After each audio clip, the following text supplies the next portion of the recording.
Kadosh Boker Tov Masechet Ketubot Daf Lametet Mudal 39:8:1 says the Gemara Umi Me'abra. We had a doubt in Rava, and the question is: can a woman that she dies when she's a nara, can she become pregnant and have a yoresh? Right? Can she become pregnant and have a child? Nani Rav Bevai Kamed Rav Nachman. Thought Rav Bevai in front of Rav Nachman.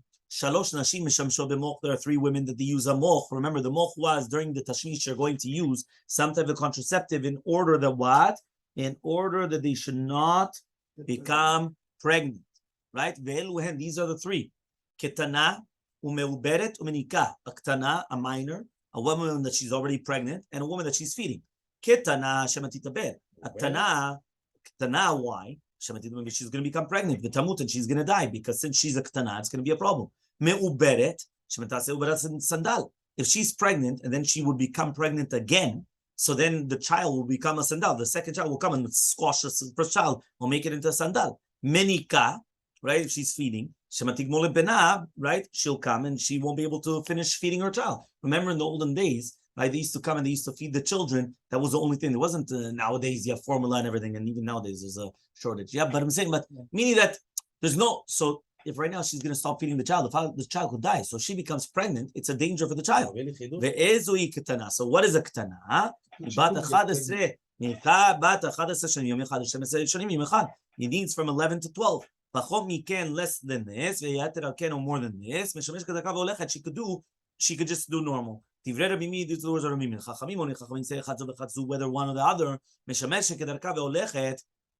She does normal, meaning according to Shittat Chachamim, whether it's a ketana or better naked, she has relations like normal. She doesn't put a moch. And HaKadosh Baruch Hu should have mercy on them. Hashem watches over the fools. So since he watches over the fools, right, that's why we're saying, right, that they could do it even without a moch.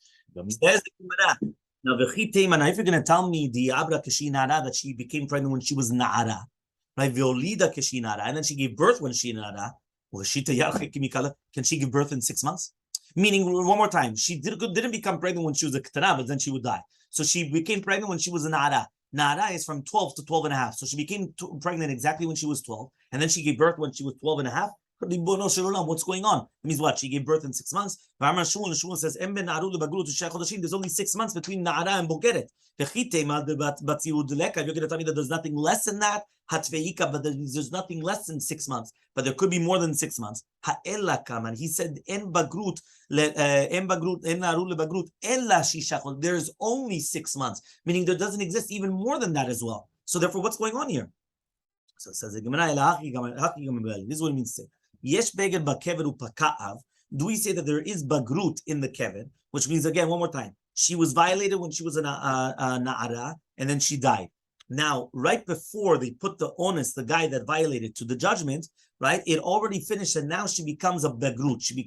That means basically by the time they put him into the betin, she's already 12 and a half. So is there bagrut in the kever, meaning does she continue counting her days in the kever, even though she died, right? Or dinma em beged bakever, or we said that there's no bagrut bakever, velo paka'av, and there's no paka'av, which means that it doesn't has nothing to do with the father. Okay, so basically the question would be, one, would it go not to the father or not? So more Baravashi comes and he says that we need this, right? Why? He comes and he says, Mita osa bagrut, does the death make bagrut or not? Right? Or Shema, does the death not make it? And there's no zechut av in the knas. So Teiku, we don't have an answer. We don't have an answer. Right? So what happens if he has relations with this na'ara and he violated her, and only afterwards she becomes engaged? Okay, so what's halakha? Does she pay the knas to the father or to her? So Elmaleh, he comes and he says, Miktiv is written does it say you have to give to the father of the na'ara, which she's not a rusa here? It doesn't say that. So obviously we go to her what? To the father.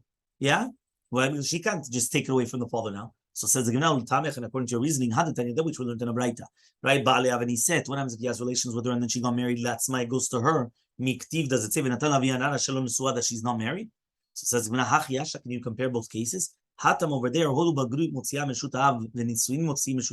both things take it out of the possession of the father. Bagrut takes her out of the possession of the father, and nisuin, marriage, takes out of the possession of the father. Ma bagru, just like by we'll get it, Bale, if he has relations with bagra latzma, and then she goes to her. Af nisuin Bale aveniset latzma. So that's so too. If it was that she was during the naran and she got married afterwards, so it goes to her. El erusin, but erusin, it doesn't take her out from the reshut completely of the father, right? But we already learned in the Mishnah. Because when she's engaged, the father and the husband could do afarat nedarim, which means she's in no man's land. She's in both. So therefore, since she's not 100% outside of the father's jurisdiction, so therefore that's why we still goes to the father. Okay, says the Mishnah. Hamfateh noten. Yeah? Hamfateh noten shosha dvarim. If somebody comes and he seduces a woman, he has to pay 3 types of things, which are going to be brought down in the Mishnah. The ones arba, the one that violates a woman, he has to pay back 4 things. Hamfateh noten broshet gam knas. He has to pay the embarrassment, the pgam, the defect, that now she's not a virgin, and the knas, the penalty. Right? The mifate has to pay 3 different things: the embarrassment, the defect, and the knas. The onus has to also pay, right? It's a tsa'ar, the suffering, because it was a suffering. Many times there's trauma and other things as well. What's the difference between onus and mifate? Ha'onus notenet tsa'ar, mifate notenet tsa'ar. We already just said. Onus has to pay tsa'ar, the suffering, and the mifate does not pay suffering. Ha'onus noten miyad, the onus has to pay immediately. But the mifate doesn't pay immediately. Only if she leaves him. Ha'onus shoteh ba'atzitzo, the onus, he's obligated to drink his cup, which means he's obligated to still drink. He's forced. He's never allowed to divorce her. But the mfateh, if he wants, he could actually divorce her. That means the mfateh is allowed to divorce her. The onus is not allowed to divorce her. Keitzad shoteh ba'atzitzo. What does it mean that he's drinking from his own, right, his own cup, his own thing? So it says, afilu yichigeret v'afilu yisuma, even if she's blind or if she's lame, afilu mukushchin, or even if she's got tons of boils, whatever it is, still, he's obligated to get married to her. Gamarnu. He went and he violated her. No, that's it. He's going to learn the lesson. Right? If he finds a dvar erva, or she cannot come to Israel, so then he can't stay married to her. So a woman that's only going to be fitting for him. What type of a tsar are we referring to that he has to pay? That means the onus has to pay a tsar. What type of a tsar? Amar Avodah Shmuel says Avodah Shmuel, a tsar shechavata lekabekaka, the tsar that he threw her on the floor. Meaning when the guy comes and he violated her, he had to throw her on the floor, right? You can't just in the mid-air. So the fact that he went and he threw it, that's the tsar that he has to pay. So Matkif Rabbi Zera says Rabbi Zera, what happens if you put her on the bed? Put her on top of clothing or whatever it is. What are you going to buy? He's going to say it's patur. And if you're going to tell me yes, that he's going to be patur. The onus does not pay the tsar because, right, 39b, because anyway she's going to have tsar through her husband, meaning the first time when she had relations with her husband, she's also suffering, right? She was a betula, and now it hurt her, so obviously it's going to suffer. So Amrulo, he says, no, there's no comparison between somebody that's nivelet be'ones and nivelet beratzon. So therefore, there's always going to be a tsar. Okay? But says hatzar shel pisuk raglaim. Also, it's a tsar that he's opening up her legs. Right? To anybody that's coming around. So says so the mefute also should pay the same tsar. At the end of the day, if it's opening up the legs, or it's also the same thing. So what's it compared to the mefute? The adam shomer chavero, somebody that comes and tells his friends, tear my clothing and you're going to become patur. That he is patur. So to the mefute, the fact that she went and she said, okay, so she's kilu mochelet on that tsar. She's forgiving on that tsar. So says the Gemara, it's not hers. It's her father's. Meaning, how could you come and say now that he doesn't have to pay? 1 second. She belongs to her father still. So it's like, I'm going to say, tear the father's clothing, you're going to be patur. It's not patur. If you say, tear my clothing, you're going to be patur. If you say, tear the father's clothing, you're going to be patur. You can't be mochel for the father. Here, it belongs to the father. Says, the pikhot of the women, they say that only a ne'eneset is mitztayret, but not a mefuteh. By a mefuteh, there's no tsar. Okay? That's the kavanah of the chachamim, which means that there's no suffering if she agrees to do it. Because once she agrees, that's it. So says, what are you talking about? What are you talking about? We see that even a woman that's mefuteh, she also, it hurts. So Abai says, my mother said, it hurts like hot water on top of a bald head. And therefore, that's why it's not, you don't have to pay for it. Okay? Meaning it's not mamash like that. That means because of the hana'ah of the tashmish, because she is enjoying the relations. So because she's enjoying the relations, that's why she doesn't really feel be'emet tzar, right? On the mefateh. The Rava says, Amrali bat Rav Chisda. Rava says the daughter of Chisda told me, and that's his wife, which was the daughter of Rav Chisda. Kirivda de kusilta. It's like the machat. It's like the needle of a person that's taking out blood, right? What does that mean? That means the needle, when you pick in the needle, it does hurt, but that's what it hurts. So Papa Amar Amrali bat Abba Surah, which was his wife, right? Bat Abba Surah came and he said, Kinama akusha bechinche. It's like bread, which is hard bread that you're grinding, right, in your jaws, right, in your mouth. Okay, fine. Ha'ones, right? We're on Lametzeta Mubet 39b, the two dots. Ha'ones noten miyad v'mfateh l'kshiotzi. The onus, the one that violates, he has to pay immediately. But the one that mitzvateh is only if he actually divorces her. How could he motzi? Ishtohi, what are you talking about? I thought that, right? I thought that it's his wife, and therefore he has to divorce her with a get. What does that mean now? So Abaye says, Ema, you have to say, if he doesn't actually get married to her, then he has to pay her. Okay, then he's chayav in the tashlumin. But if he gets married to her, he's patur from the knas. We also learned this in Braita. Even though we said the mfateh is going to pay when he doesn't get her in, the boshugam he has to pay immediately. Whether it's the honest or mfateh, whether it's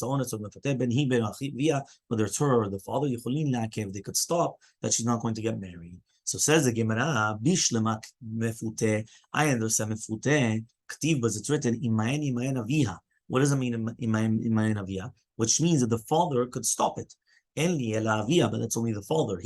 How do we know that she herself also? She could say that she doesn't want to get married to him. In any case, which means that you see from here that a mefuteh could stop the marriage by pitui, right? By the seducing, she could stop the marriage with her father. She doesn't want it.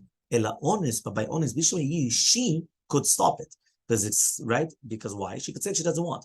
But how do we know that the father could also stop the marriage? So because if the honest now could make it that the father cannot stop it, so then what happens is that the guy won.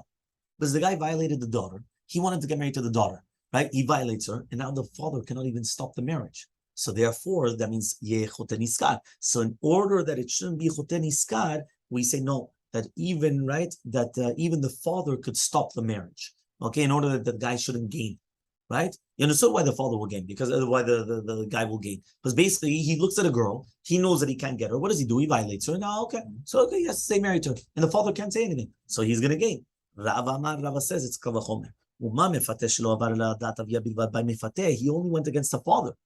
And the father or her can stop the marriage. Honest. That he went against both of them. No kol sheken, also that the father could be makev, whether her or the father, kol sheken, that she and the father should be able to stop it. So Rava lo aman kabaye. Rava didn't say like Abaye, kem dekameshalem knas, was the fact that he's paying lav choten iskar, so he's not really gaining. He has to pay a knas. But Abaye lo amar Rava. Abaye did not say like Rava because he says mefateh diu matz makev. Mefateh, he could stop it. So that means since the husband, not the husband, the one that seduced could stop it, so the father of the girl could also stop it. Honest, the honest that the one that violated cannot stop it, so therefore also the father cannot stop it. That means we're basically giving them the same rights. Meaning, if the seducer could stop it, so the father could stop it. But if the violator cannot stop it, so then the father cannot stop it. Tanya Idach, we also learned in another Braita. Even though we said honest noten miyad, that the honest gives immediately, and the kashiotzi who en la alav klum. But once he divorces her, right, he doesn't have to pay anything, which means he doesn't have to pay the ketubah because that's instead of her ketubah. So says the Gemara kashiotzi, he can't divorce her. What are we talking about?